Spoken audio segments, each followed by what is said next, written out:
Good morning, everyone. As Joe said, I'm Adam Smits. I'm the Chief Operating Officer of Liontown Resources. It's a real pleasure to be here today and I guess talk about our company that we're all quite proud to be building as we speak. Before I start, I want to draw your attention to this slide. Essentially, I'm going to tell you a bunch of stuff. Neither I nor the company is going to take any responsibility for that. But seriously, the presentation is on our website, so please read the fine print. In terms of a corporate overview, normal stuff on the screen, $3.3 billion market cap as of today, $1.50 share price, just over 2 billion shares on offer. Top 20 have about 52% of the company, funding on hand about $700 million. We're part of the Tim Goyder stable, including Chalice and Devex. We spun off our non-lithium assets in 2021 to focus on battery minerals. We've got two key assets, Kathleen Valley, 156 million tonne lithium resource that I'm going to talk about at length today in the presentation, a tier one world-class resource by any metric. Buldania, a very strong second asset that I encourage the audience to have a look at in terms of what's out there on the ASX with similar companies with similar size resources to Buldania and see what they're worth, because it's not, we believe, in our current market cap. Importantly, in terms of board and management, we've all got a bit in it. We've all got a bit of skin in the game. So board and management have about 20% of the current stock on issue.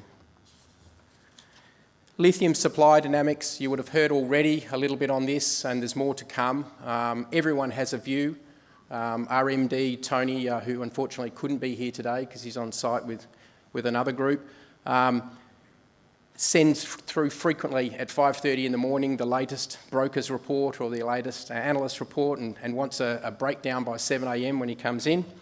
I think the only consensus there is a gap between supply and demand. It's clear. A lot of that work, though, is driven by brokers and analysts looking at a lot of PowerPoints. There are a lot of PowerPoint mines out there that may never get built, and that is what's driving this gap, which we think is actually bigger. Importantly, anything that's at a DFS stage today is at least 3 years away from production. From where we sit today, and we're in construction, if you're not building now, you're not in production next year. It's just a statement of fact. Liontown Strategy. Now, Liontown's had a very clear strategy for some time. We haven't deviated. As I said, we've got a very good world-class tier one asset. It's one of the, I think it's the 5th or 6th biggest in the world, depending on how you measure it. We've got a mineral that the world wants and needs, and we're going to make a very good product, a very good 6% lithium concentrate. We've got real aspirations beyond Kathleen Valley. We've been talking about downstream processing now for a while. We've put out a couple of scoping studies already, and we've actually got a few studies underway now.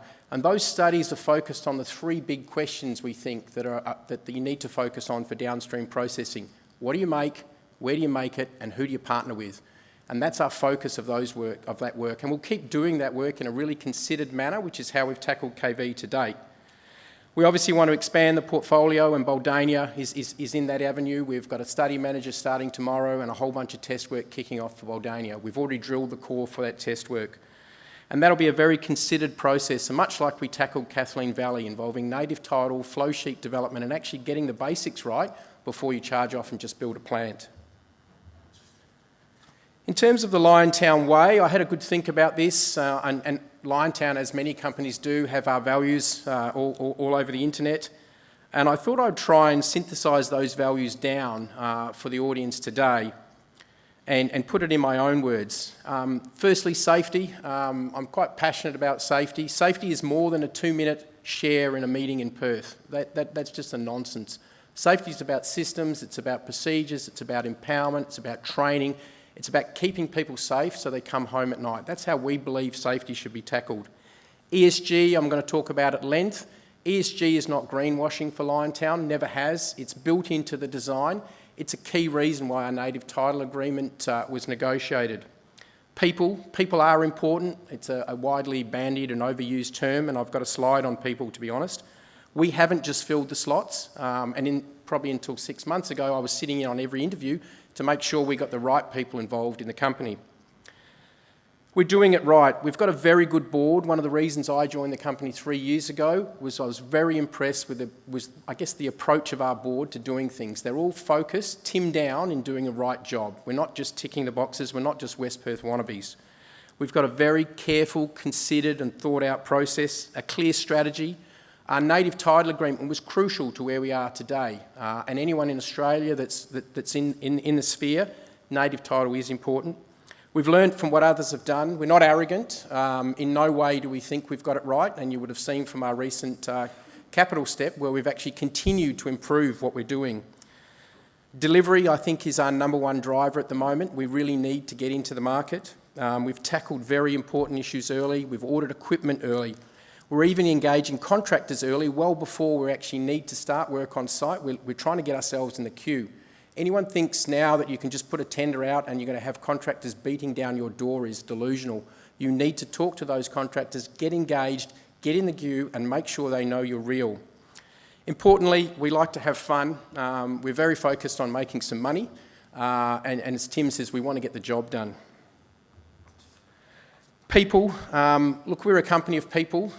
This slide is not just some carefully choreographed 2 or 3 people of different nationalities and gender sitting on site in brand new uniforms. These are real people out there actually doing the work and in our office, because it doesn't happen just on site. Today we're over 114 people.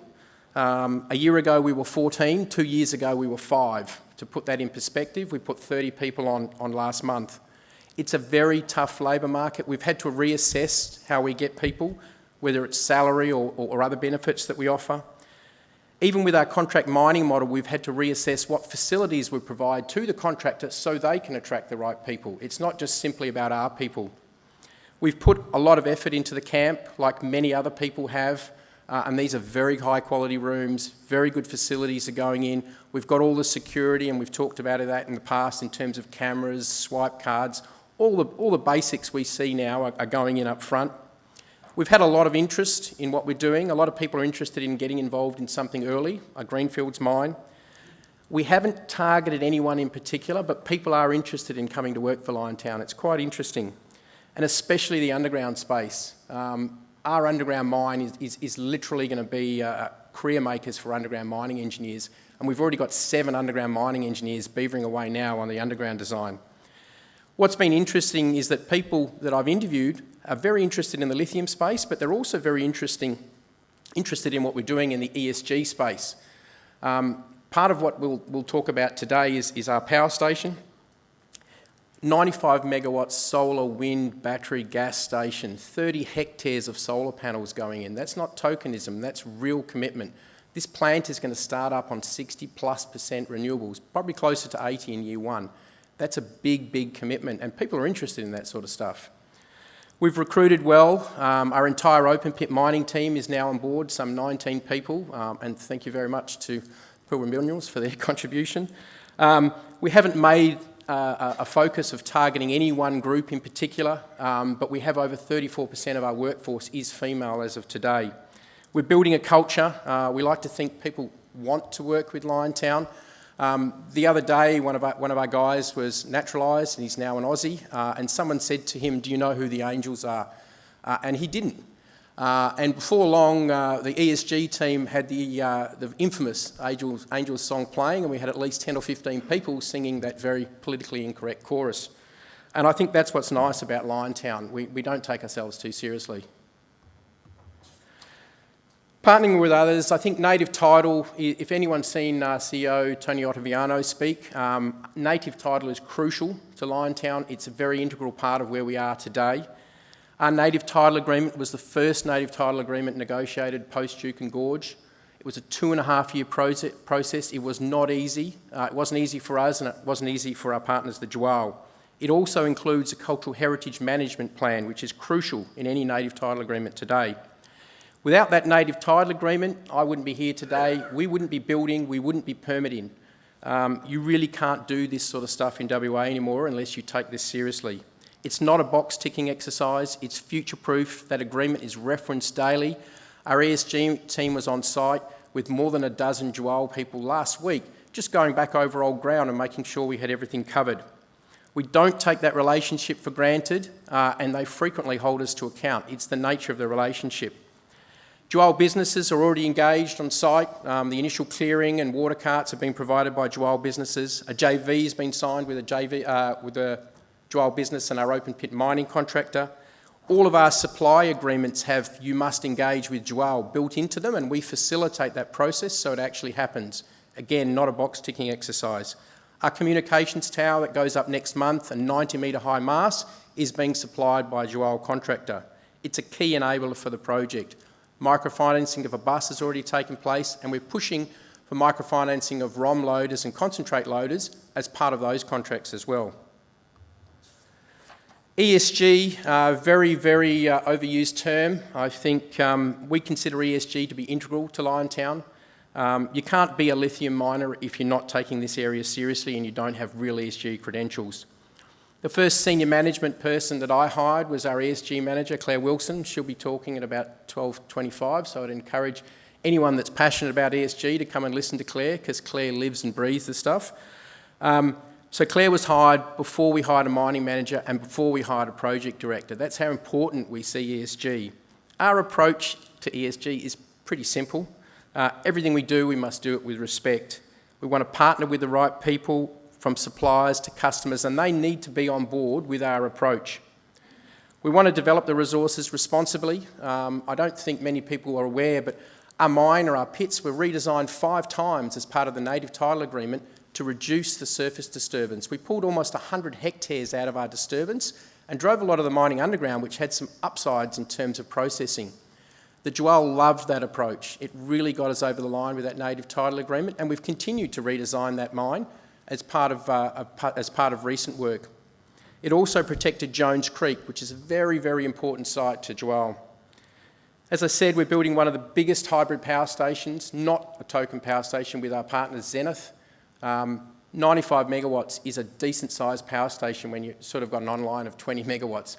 So massive solar farm, big wind turbines, gas, diesel, and a large battery farm. In terms of project updates and optimisation, you would have seen recently, late January, we had a large capital step with the project, driven by process plant modifications, lots of changes in the mining area, mainly focused on underground mining and how we can bulk underground mine, because that's what we are. We're going to be a bulk underground miner. We also captured the large changes to the labour market here in WA, and if you're not aware of that, you've been living in a different planet. And it's certainly something that not necessarily caught us out, but it definitely caught us out in terms of both the increase or the escalation and the reduction in productivity that came with it. The plant has also been increased in throughput from 2.5 to 3 million as part of that exercise. Part of the mine work also identified a direct shipping option for our ore, and I'll talk a little bit about that more later, but it was sort of part of the constant evolution of questioning what we're doing. We're not just sitting back and saying we've got it all done. Funding for the project will increase, but there's no shortage of interest in terms of funding for Kathleen Valley, and we'll let the market know when that gets locked in. In terms of that capital, big focus in our team is CapEx. We've got a 6-person team now just managing cost, including quantity surveyors, including schedulers. That's $700 million. With $700 million of funding on hand, we announced that capital increase. We didn't do it when we'd run out of money, and I think that was pretty prudent. Our CapEx included changes, real tendered data, so over 70% of our new number is based on tendered or actual committed data, so it's real. We saw 30 to 40% escalation in labour rates within 12 months with the same contractors, and we saw almost a halving of productivity. What that means is the cost of that work is now doubled. We had to put additional rooms in the camp to cover the additional labour. We had additional on-costs associated with the additional labour. And everyone in WA would be seeing the same things because we're all fishing in the same pool. We've put a lot of thought into the mine, a lot of redesign work in that mine, and I'll talk about that later. Big changes in the plant, continual change, I guess you would say. One of those was quite smart, which is an on-stream analyzer. So we'll get assays from 12 streams in 6 minutes as opposed to 6 hours. And that's not an insignificant change because it actually had to be integrated into every pipe, into the structural steel and ordered so that we've got it on time. And that's on the ship now. And obviously we increased the plant throughput, as I said. In terms of that mine, our thinking on the mine has evolved over the course of the project through scoping, PFS and DFS. We've learnt a lot from what others are doing.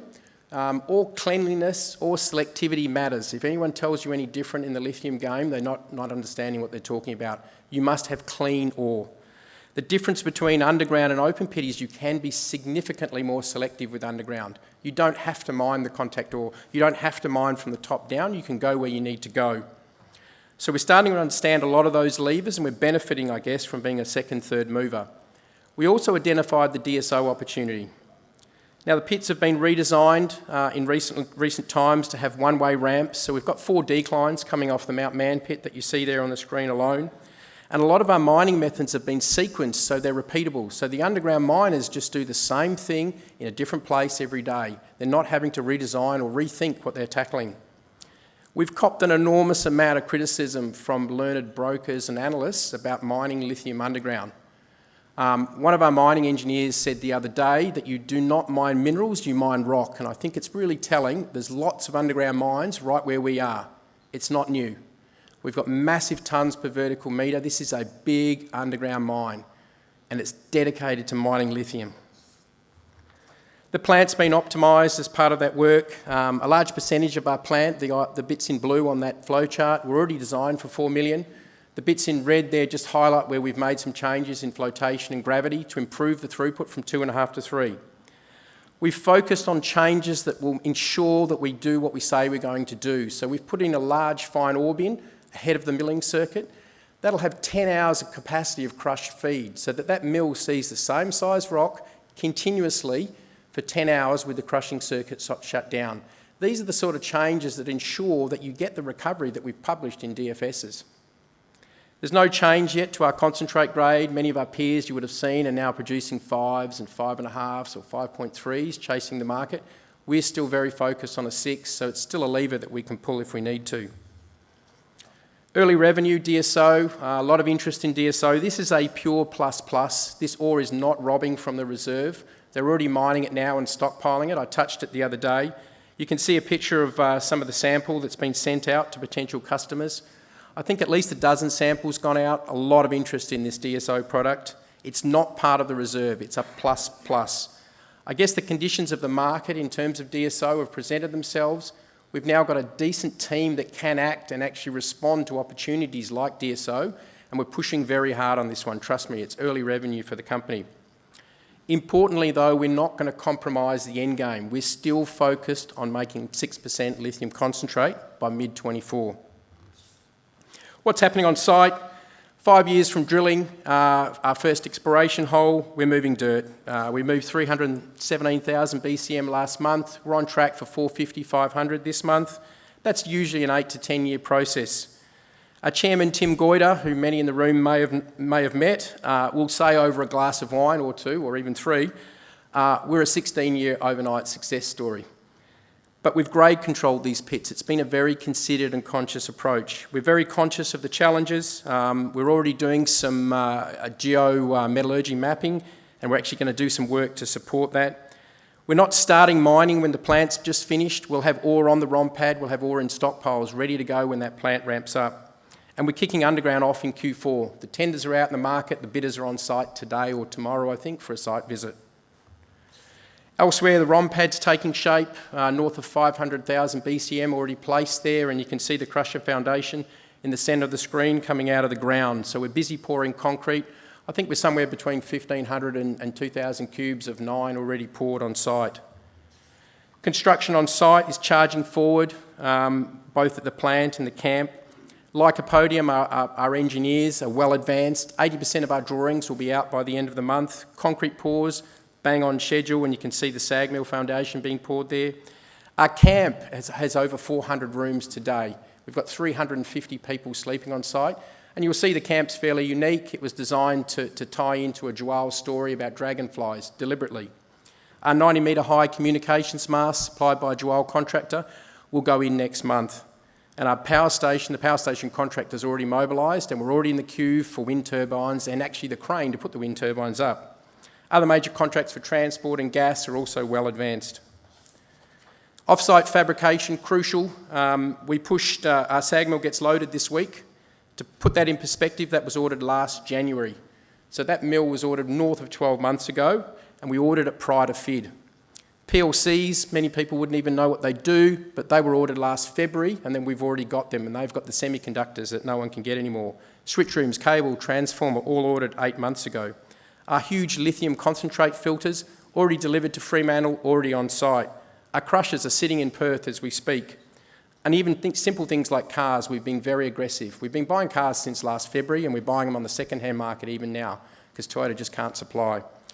Outside of this, our focus has shifted to structural steel, and our first steel is on the water.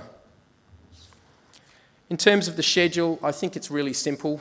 We're dedicated and we're focused, and we've got an entire team, as I said, of north of 100 people now, focused on delivering Kathleen Valley on time and on schedule and getting that concentrate out the door in mid-24. Short video and then I'll close.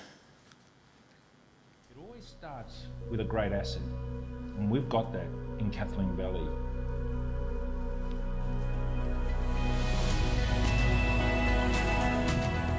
I think the key thing with Kathleen Valley, which I guess it makes it fairly unique, is that we're actually in construction. If you want to be producing a lithium concentrate in 2024, which is what our target is, you need to be in construction. Got a lot of flies today. on site as well. We're really building this.